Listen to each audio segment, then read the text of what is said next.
These objects can be seen underground in the Serapeum in Saqqara. In the chambers on either side of the tunnel, there are 24 sarcophagi, but we are only interested in one of them, a colossal container with an unparalleled level of stonework. Observe the mirror-like reflection of the inside of the lid.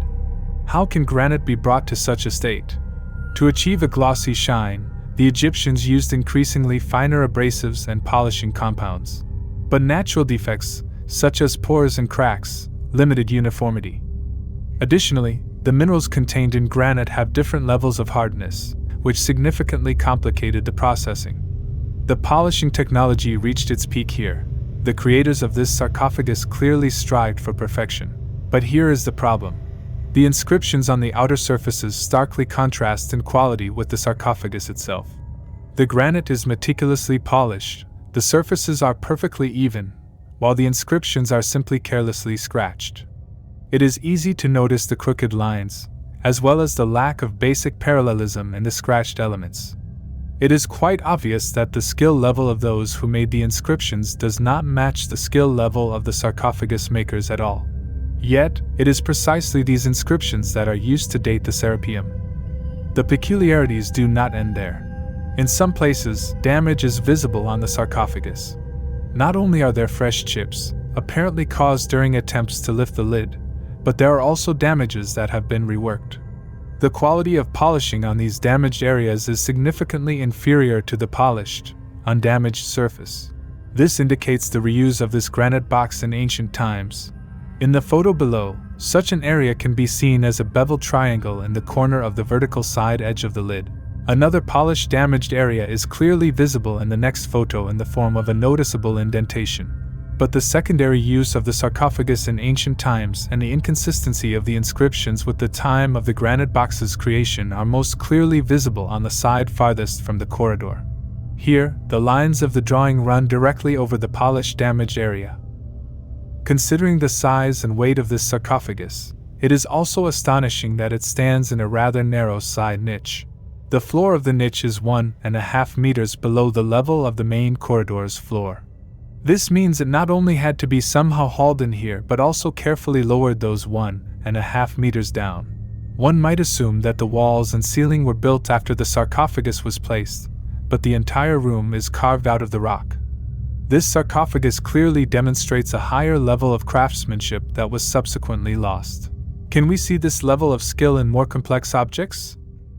Egyptian museums contain many diverse artifacts of high workmanship, but most of them do not exceed a few meters in size. It seems the Egyptians preferred to construct larger objects from softer materials, but this is not the case. Sometimes they used the hardest materials available to them without any limitations. The colossi of Memnon, despite their enormous size, were made from durable quartzite. The southern statue is made from a single piece of stone, but the northern figure has a large crack in the lower half, and above the waist consists of 5 stone tiers. These upper levels are made of a different type of sandstone and are the result of a later reconstruction attempt. It is believed that originally the two statues were identical to each other, although the inscriptions and minor drawings might have differed. However, these statues are not the pinnacle of complexity in stone craftsmanship. To see the limit of technology, we need to go elsewhere, to the mortuary temple of Ramses II. From a distance, the enormous 8-meter statues seem tiny next to the fragments of a shattered figure, the fallen colossus of Ozymandias. The colossal size of the statue and the highest quality of workmanship make it the most complex statue in the history of Egypt. One might think that the statues at Abu Simbel are taller, with an even greater scale of work. But they were carved directly into the sandstone cliffs. They are on completely different levels of complexity. In the Ramesseum, the figure is carved from a single piece of pink granite, towering to the height of a 7-story building. Most likely, this colossal block was initially quarried in Aswan, which is located approximately 200 kilometers or 124 miles from Luxor. Transporting a single massive granite block weighing around 1,000 tons over such a distance posed a massive logistical challenge. But that wasn't even the most difficult part. Working with a single massive granite piece meant that any mistake could have catastrophic consequences and potentially destroy the entire statue. This required an incredible level of precision and craftsmanship. As for the Temple of Ramses II, where this statue stood, it is primarily made of soft limestone and does not boast architectural sophistication. The same situation applies to the Colossi of Memnon, whose age is determined by the remains of the mortuary temple located behind them, which is made of unfired brick and roughly hewn limestone. And what limit did the Egyptians reach in creating significantly smaller artifacts? All these items are made from a wide variety of materials. Remarkably, objects made from durable granite demonstrate the same level of meticulous craftsmanship as those made from alabaster. This reflects a deep understanding of the characteristics of the materials used. It also indicates that, as with statues, the ancient Egyptians had no limitations in working with hard stone. They had enough skill to shape the material into almost any form. Stone artifacts, such as this exquisite vase, were created during the earliest periods of Egyptian history, displaying a level of craftsmanship not seen in later periods. It is likely that ancient techniques and skills were lost over time. Some vases are so finely crafted and polished that their edges reach a thickness of just 1 millimeter. Let's look at more precise research. This granite vase was studied using a structured light scanner, which revealed geometric precision down to 1/1000th of an inch. The Egyptians achieved this quality despite the vase being carved from pink granite. It is also important to consider that the handles on the sides of such vases significantly complicate their production. Forming them requires a different process besides turning the blank. It is likely that a combination of turning and a separate mechanical processing technique was used to create them. Keep in mind that mainstream Egyptology does not attribute the use of the wheel, let alone the lathe, to the Egyptians of the early dynastic period. You know what's interesting? Here we are, discussing complexity, and we can accurately determine that one artifact is more complex than another only with the help of high-precision tools. A simple human glance is not enough for this. But what did it mean to the Egyptians? It seems that they didn't care at all about the material they used or how complex the shape they needed to create was. Was there a material they didn't know how to work with? It seems not. All types of stone within their reach were used. Other items, carved from granite, porphyry, or basalt, are completely hollow. Some of them have a narrow, long neck, the presence of which makes the internal processing of the vessel unclear, assuming it was made by hand. The bottom of this granite vase is crafted with such precision that when placed on a flat surface, the entire vase, after wobbling, settles into a perfectly vertical position along its axis. Despite the small contact area with the surface, it is perfectly balanced. Most of these items were found inside and around the step pyramid at Saqqara, which is now considered the oldest stone pyramid in Egypt. Some of these findings have scratched symbols on their surfaces with the names of rulers from the earliest period of Egyptian history, from pre-dynastic kings to the first pharaohs. Judging by the primitive writing, it is hard to imagine that these inscriptions were made by the same highly skilled craftsmen who created these elegant pieces. Most likely, these graffiti were added later by those who, in some way, became their subsequent owners.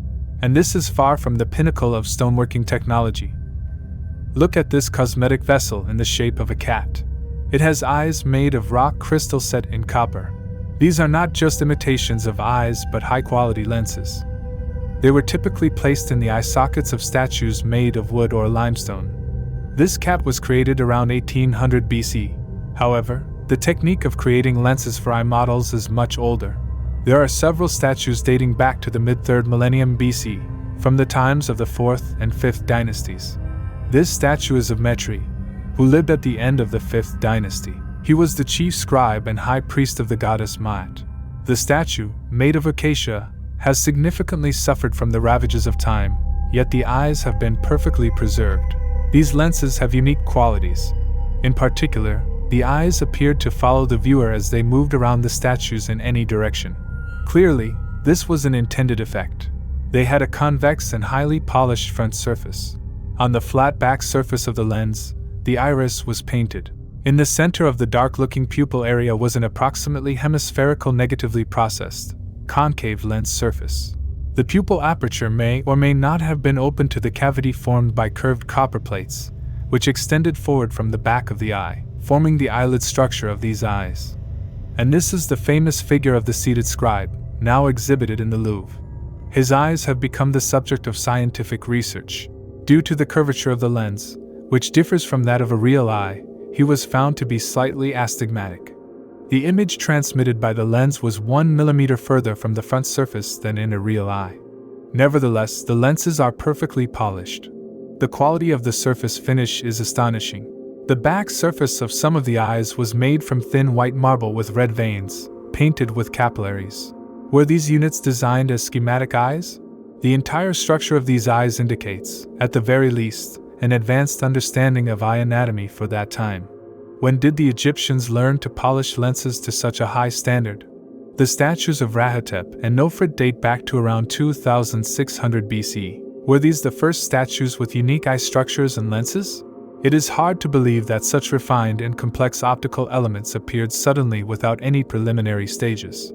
Could these technologies have been imported from abroad through trade or war? I found only one similar case. In the 1700s BC, Egypt actively traded with Crete. A couple of hundred years later, a bull's head was created in Crete. Its eyes were made from inlaid rock crystal lenses, on the flat side of which were painted a black iris and a red pupil surrounded by white. The edge of the eye was inlaid with red jasper. I don't have information on the quality of these lenses' craftsmanship. We can only assess them visually. As you can see, these lenses look significantly more primitive than the Egyptian ones. We cannot judge this with certainty, but it is unlikely there was any connection between them.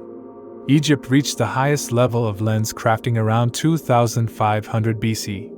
Then there was a long pause. After that, during the time of the 8th dynasty, we can find the statue of King Hor. The lenses inserted into it change color from blue to smoky gray, depending on the angle from which you look at them. After this remarkable technology somehow ceased to be exploited and subsequently was entirely forgotten. Why were Egyptian lenses used only in statues? Why didn't they find practical applications? Their use was driven by religious and symbolic needs rather than practical or scientific curiosity. These lenses had deep religious significance, especially in funerary practices, where they were used to create realistic and vigilant Ka statues, which were believed to contain the spirit of the deceased. Technologically, although the Egyptians possessed the skills to make lenses from rock crystal, their understanding of optics was limited to aesthetic effects. At present, we have no evidence that they conducted any scientific research on this topic. Furthermore, the social needs of ancient Egypt did not require the practical use of lenses. It was only in later civilizations with different cultural priorities and technological foundations that the potential of lenses was fully realized, leading to significant scientific advancements from which we benefit today. It is important to understand that the situation with lens-making technology is identical to other advanced technologies in Egypt. Most of their achievements did not have practical applications. Thank you for your interest in ancient structures. Please subscribe to my channel for more content like this. Feel free to like the video or leave a comment if you wish.